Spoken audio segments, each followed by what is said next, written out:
Howdy! We lost our video streak yesterday because I was in a mood, but we're back at it today. I just want to go over some analysis I've had, not just me, but other YouTubers, about the top three and how bad a shape they are all in. It's just not just Magic. So I don't know how much this has actually crippled the top three as much as how much money has actually gone in there and just absolutely destroyed Yu-Gi-Oh, Magic, and Pokemon. And again, they're all doing okay. They're still selling. I know that the Yu-Gi-Oh attendance numbers are not bad. Pokemon attendance numbers are record high. And Magic seems, well, Magic's Magic. I don't think they care about numbers or records anymore. They're not doing anything. I guess there's a Magic Fest that no one knows about in Las Vegas in a couple weeks. There is. Yeah. Well, last time they announced the Pro Tour winner, I'm like, when did that Yeah, happen? I know. It's just no one cares anymore. And maybe they do. Maybe I'm just out of the community and out of the, out of sight, out of mind with it. But this is what I'm doing right now. Like a lot of this stuff is just I just don't have like these type of products keep coming in, and it's I think if I was Pokemon, I know these are good for like Walmarts and Targets, and I think they've been having them in gas stations now and in dollar stores. But Supermarket. it's just like I have just started to run out, and they're just a bad deal for what you get out of them. And in all honesty, we sell like just the erasers for people. It's like, oh, cool, I'll buy that for $1, rather than this little pack. It's like it's easier for me to sell the 2 packs and the erasers separate than it is together. So I just think that that's one of the main reasons we're having with these slumps in Magic the Gathering, Pokemon. Not so much in Yu-Gi-Oh, because Yu-Gi-Oh doesn't do this a lot. Yu-Gi-Oh is just on a downturn right now.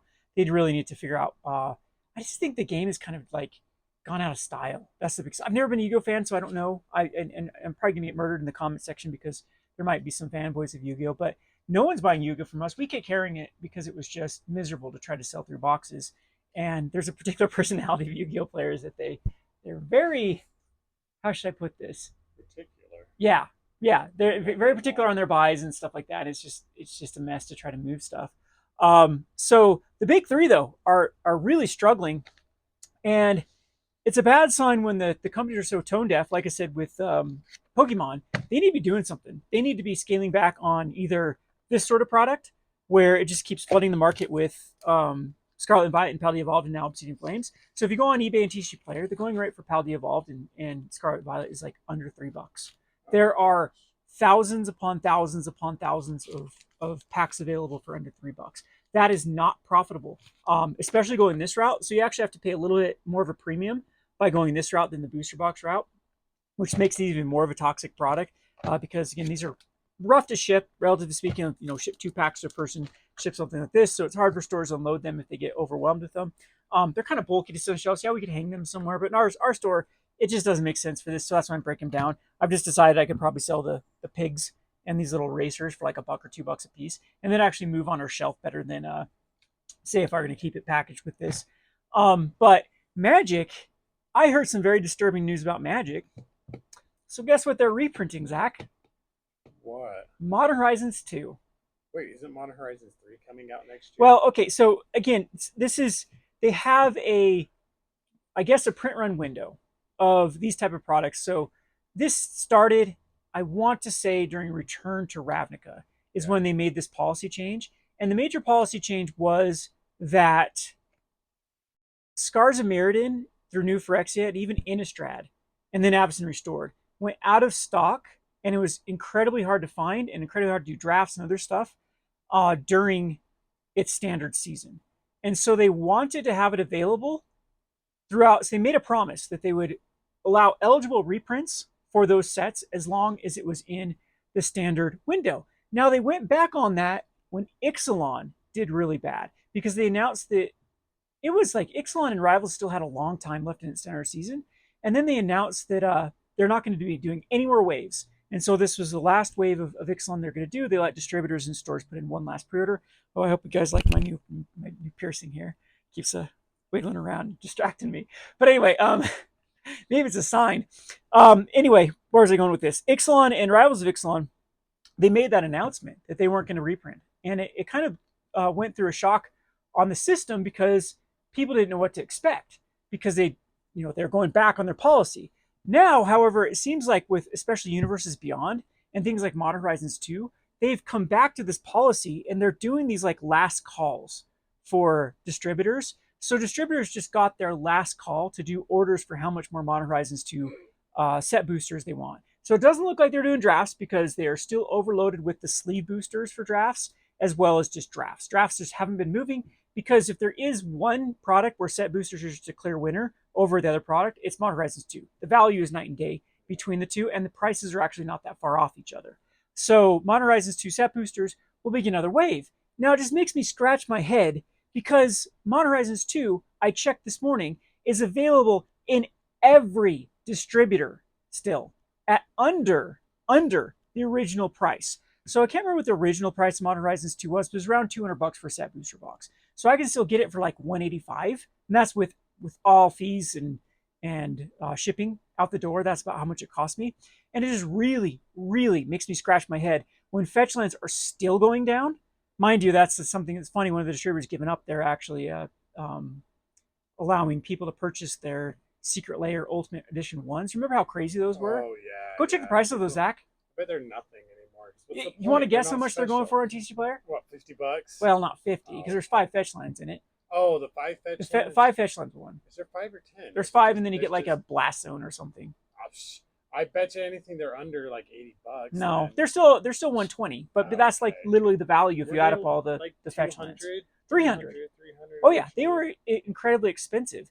And so that's the problem with Wizards. It's just going, way too many directions of doing secret layers or these ultimate editions that were just reprinting cards. They can't do this. They have to pick a lane and they have to stick with it. Otherwise, the secondary market is going to adjust, and then no one is going to want to buy sealed product if it's going to be available through a secret layer or if it's going to be available through just stores giving up and breaking down product, and then prices just incredibly collapsing. And I keep having this kind of fight with people over and over and over about why the secondary market matters and why stores should be allowed to make money and why having a good ecosystem is necessary for a CCG. You have to have it. And the problem is with Wizards of the Coast is they didn't try to do this. This wasn't what they wanted to be. They didn't want to be a Marvel champion. So what I'm talking about this was called an LCG. It's a living card game because everything you need is always in the expansions. So there's no variance, there's no randomization. You just get what you get. So they advertise what you get, you buy it, and you have everything. And so then there isn't really a secondary market for this because it's funny because there sometimes is because people want multiple copies and things like that rather than buying the full box sets. But what ends up happening is, the manufacturer controls all of it. They have everything in the one package, and it's just easy to anticipate what they're going to make, what the demand's going to be, and where to go. But Wizards of the Coast knew that this way was better to go. And I will fight with people until I'm blue in the face too about one of the most enjoyable things about Magic the Gathering is the collectible aspect of it. And they've just absolutely killed the value of collecting when it's not feasible to even go for sealed product anymore. Nothing is aging well anymore. Everything is collapsing. You go back to like War of the Sparks, Double Masters. That's another one that surprised me. Double Masters is an all-time low. This is the time period. Well, there's nothing good in it anymore. Well, everything's been reprinted. Yeah. That was 2022. 2022, a year ago. A year ago summer is when it was released, or I think it was like spring when Double Masters was released. And almost all of the chase cards have already been reprinted from Double Masters 2022. What set were we looking at? Oh, Throne of Eldraine. All of the hit cards in Throne of Eldraine have been reprinted. Now that set is getting a little bit old, and I can see for the need for like the Great Henge to get a reprint because it was getting extremely expensive. But the problem with that is if they've already printed all things like Arya and Brazen Borrower, and I'm trying to think of things that were even worth like a couple bucks in that set. If they've already decided to reprint those and then they go after the chase card, well, then you're going to get stuck with a ton of product from that time period. And Wizards of the Coast needs to realize that how its brand continues to thrive is when older products become scarce and hard to get. And that's what drives the need for reprints. When they have so much dead product still at distribution level or still at LGS level or still at eBay and TCG Player level. Look at that sucker right there. The Throne of Eldraine Collector's Packs. Right there. Yeah. They're at an all-time low now. Seriously? Yep. Yeah, so why would there's nothing good left? Yeah. Who cares? So those things spiked out about $35-40 a piece. They were going for with it. They're now under 20. They're not R20 again because people are just like, well, okay, everything's got to reprint. And the sad thing about that is it used to be when the new set came out of that went back to a plane, it used to spike the old stuff because people are like, oh, let's try to draft Eldraine with Eldraine. Or I want to go back and see what Throne of Eldraine had Yeah. since I'm collecting this Wilds of Eldraine stuff. It is not happening. And all these things are super concerning for the market going forward. And again, it's not just Magic. Like Pokemon needs to get its act together too with how they're doing it because it's not working. Pokemon doing it the Crown Zenith reprint was absolutely stupid. Why did they That do was because that? they're Nobody dumb. wanted it. They're like it's just too much. They Well, refuse to give up. we have one of the best examples of what happens when you just reprint everything from a set. With Dragon's Maze. Every little thing has been reprinted from. Yeah, a well, set. this is the problem with no, this is the problem. This crap. So Wizards claims there is no secondary market. They don't look at prices. But how come every commander deck they always reprint has like 70, $80 worth of value in it? Yep. And the problem with Dragon's Maze is Dragon's Maze happened to hit the time period when they started to do all those supplemental products like commander decks and all these other stuff. And they're like, okay, what's a good mythic we could throw in here that's not that expensive that won't put us above that price point? Oh, let's take one from Dragon's Maze. Take one from Dragon's Maze. Take one from Dragon's Maze. Yeah, they reprinted everything out of this poor set. It's never been allowed to age. I actually don't think this set was, yeah, it was bad, but you can go back before like Return to Ravnica era and look at like, going back to older sets, Yeah. and those sets I think had worse design and less like interesting cards, especially when it came to Commander. And Dragon's Maze actually had some cool stuff in it. But it's just, yeah, it's just an absolute mess right now. We're going into the holiday seasons. Wizards doesn't want to slow things down, but I think that it's going to have to come to a breaking point where they have no choice but to slow stuff down. As I am just expecting some huge dumps. Like, are they going to like try to reprint Dominator Remastered? Are they going to try to reprint Why not? like that? Modern Horizons 2 getting that set reprint is just absolutely ludicrous. I can't justify it or rationalize it whatsoever. I know. Well, here's the thing: they know that it's going to be throw pallets away. Well, no. That was probably like a unclaimed freight thing, and so insurance probably paid for all of that. But the whole thing is that wasn't supposed to go. I'm sure that it was supposed to be destroyed, and then it's somehow gone to landfill. I mean, I used to work in freight, so I know that a lot of stuff is just easier rather than trying to get things back to where they should go. It's just easier to do a claim on it and destroy it and stuff. So that was if people don't know what we're referring about, there was this whole scandal where there's just thousands of boxes of Modern Horizons 2 set boosters that end up in a landfill. And it probably came from like a rollover truck or a damaged truck where they already did a claim on all the freight in that truck. And it's just at that point, you as a company, you can't get your product back, because if you do, then the claim gets invalidated. Yeah, it made me sick when I used to work for Conway Freight. And it was just one of my first days there, since I wasn't good enough on the forklift, they had me crush a bunch of freight. And I remember it was toiletry items. It was shampoo, and it was towelettes and things like that. And again, it was just cheaper because of insurance. If they would have given it away, then somehow the company could come back at them and say, okay, you made some sort of value out of this, so we're gonna charge you for that or whatever, or the insurance company would do that. And the same thing was said, the same thing the other way around. If a claim was being made, say that a truck rolled or whatever, if they decided that they're going to total the freight in it, and then the company wanted their stuff back, then like the trucking company would be like, okay, well then you're gonna pay for some of this product, or you're gonna reimburse it. So I'm sure that's kind of what happened with that. But in the scope of things, it didn't matter. There's probably a good thing for Modern Horizons. You imagine if those would have been in circulation. Like, it is still available in all of the distributors. Not one distributor that carries Magic the Gathering is out of Modern Horizons 2 set boosters. It is getting old at this point. You're right. Modern Horizons 3 is coming out. And the saddest thing about Modern Horizons 2 is it is probably, I think it actually is the most selling set of all time. I think it beats Lord of the Rings. Lord of the Rings had like the best release of all time, so the most purchases. But I still think if you go back on data, and someone that has better data than me, because I'm not the biggest data guru with this, correct me if I'm wrong, Modern Horizons 2, I think is the most sold product of all time. And it makes sense too, because look at like Subtlety and Fury and all these cards that were just absolutely bonkers. It's really good for Commander. It's defined modern, and it's got fetch lands in it. So, I mean, what more of a perfect set?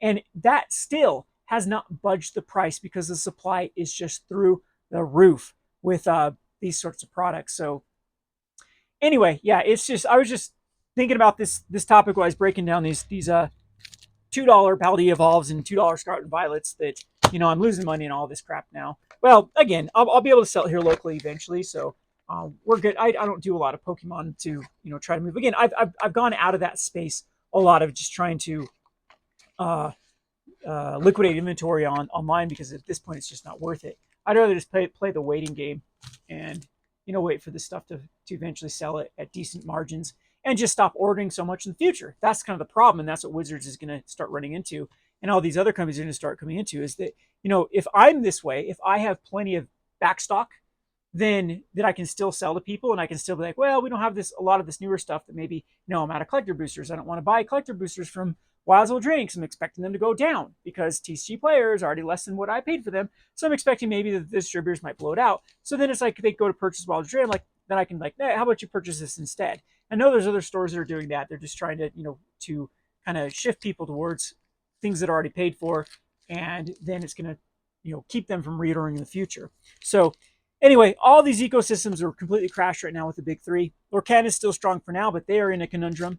If they start reprinting at a, what everyone wants and what everyone's demanding, then it could see a complete crash in the market. It's just a really fine line we have to walk. And kudos to Flesh and Blood because they seem to be like the only company that's really figured it out at the moment. And they've done a lot of like internal house cleaning, getting rid of relationships with certain distributors and certain companies that were toxic towards the brand with their pump and dumps. And it's just I can't think a blueprint for how card games and things in the future should handle it. So kudos to them.